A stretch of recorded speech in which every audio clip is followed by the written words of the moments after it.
All right, everybody, welcome to Fueled for a Fit 60-day program. This is how to properly execute a back squat.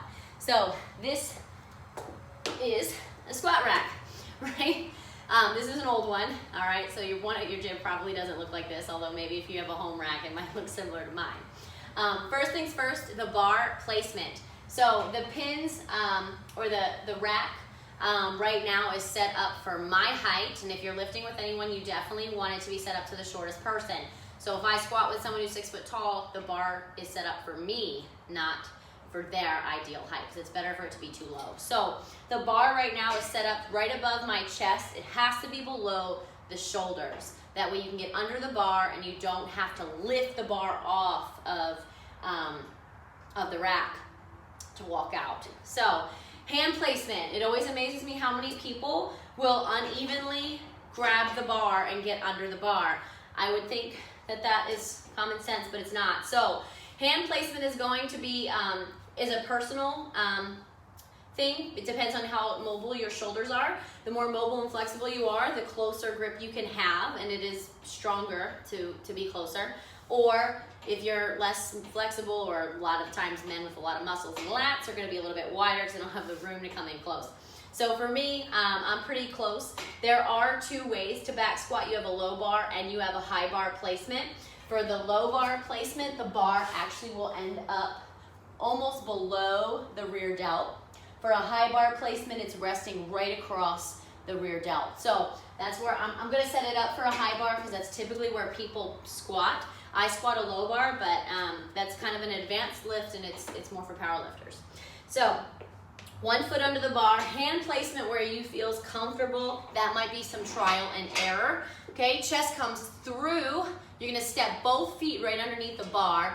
Now you need to already start engaging that core. So pull that belly button in, stand straight up. You're now in a very strong position. You're gonna step back with one leg and then the other leg. You're always stepping back out of the squat rack, not forward. You step forward to rack the bar, okay? Drive the elbows underneath the bar. Now you're gonna push your hips back as you squat, okay? Turn the toes out slightly if you'd like. All right, feet are about shoulder to hip width. Then sit the hips back, okay? Right in between the legs, chest stays lifted. You're gonna hit at least parallel, okay? You don't have to go all the way down, okay? So parallel for most people is just fine, all right? Drive the heels into the floor away from you and rise up. So we're coming as low as you can. If you can sink all the way down here, that's great. You just wanna be mindful of the butt wink, which I'll show you from the side view, okay? Coming up, inhale, tight core, exhale.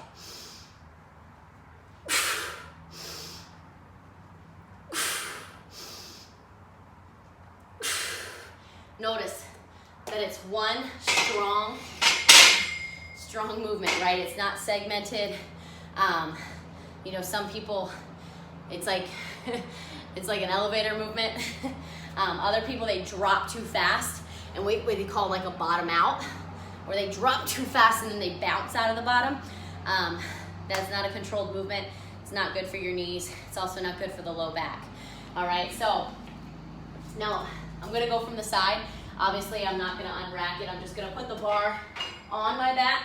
So, here, okay, I'm gonna clean it up here. So, bar, okay, across the meaty part of the back. Feet, shoulder to hip width apart. Okay, if you have bad flexibility, you might have to go a little bit wider. Turn the toes out. This is where you pull that core in nice and tight. So no engagement, right? Closing that abdominal wall, squeezing the belly button, squeezing the glutes already. Sit the hips back, right? There's no butt wink. A butt wink is where the butt starts to come under, right at the bottom. I can't even do a butt wink. I'm not really capable with a bar, but you want to push that butt back. So there's a little bit of a dip in the low back, but it's not, there's no hyperextension, okay? Drive all the way down, come all the way up, nice and smooth. And there are different tempos that we can play with in the squat. You just want to make sure that we don't hit that bottoming out motion And you need to at least hit parallel. If you're not hitting parallel, there's too much weight on the bar, and it's really not going to be beneficial to you. So for the butt wink at the bottom, I could do it without the bar, is there's this rounded motion happening through the low back, into the glutes, into the hamstrings, right? It's like this, this curving going on, as opposed to the booty sticking out and back. All right, so ideally if you get that butt wink, you might have gone too far. So your body that could be your body's way of saying you need to stay a little bit higher. A lot of people, when they reach past that parallel point, they get that butt wink, okay? It also could be a tight low back, it could be tight hamstrings, tight glutes. There's a number of different factors that go into a butt wink. There's even some professionals that think there's nothing wrong with it. So ideally though, in my personal opinion, if you're starting to get that butt wink, you need to work on your flexibility, or you need to just not go that low, okay?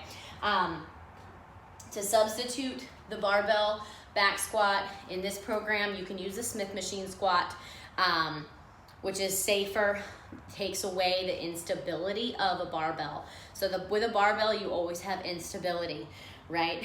That's why it's so challenging. You have to stabilize that weight across the body, whereas the Smith machine, the machine actually stabilizes the weight. You're just pressing the weight. So it almost becomes like a leg press machine. To modify though, if you're home, you could use one really heavy dumbbell and just do a goblet squat, okay? Hands right at the chest, okay? Feet right outside the hips, shoulder width apart or so, turn the toes out slightly, drop between the legs. All right, now the only thing is here, if you're at home, you don't have really heavy weight, you might want to double up. This would be more of equal to a front squat, but it's kind of the best substitute that you could do with an at-home option, okay? So you have the option, you could place the weights on the shoulders. It's gonna get a little bit more similar if you have two heavy weights. Sinking down, notice my knees pushing out. We call that spreading the floor, whether you're doing this with dumbbells or you're doing it with a back squat, okay? You want to spread the floor. Anytime you get that knee caving, that's a sign of weak and inactive glutes, okay? That might be a good sign to start banding, doing some banded exercises. That way you start getting that glute activation going on. And you'd be able to let's say put a booty band on, and as your warm up, maybe do 8 to 10 reps, take a little break, do more. You could do some clamshells, some squat walks, banded squat walks, anything to start firing up those glutes. It's also could just be that the weight's too heavy for you. So you might wanna video your barbell back squat, and if you notice that knee valgus or that knee caving in, right, you'd either wanna lighten up the load until you can handle the load and keep the knees pressing outwards. Okay, so that's a common mistake. Also, another common mistake too is lifting of the heels. Obviously you wanna keep the weight in the heels. You'll notice a lot of times people put weight, like a small weight under the heel of their shoe or foot, so they're kind of elevated. Don't recommend that. That could be something for maybe someone who's a very advanced lifter, but for the most part, it's not necessary. It's putting more tension in the quads. Also could be putting more tension in the knees. So I would stay away from that. That is something that you'll commonly see different places, and I get questions about. So key things here: chest lifted, core embraced, push the knees out and sit the hips back, right? Those are all the things that you really just need to be thinking about in any squat, but specifically the barbell back squat. Questions, comments, you can always ask below.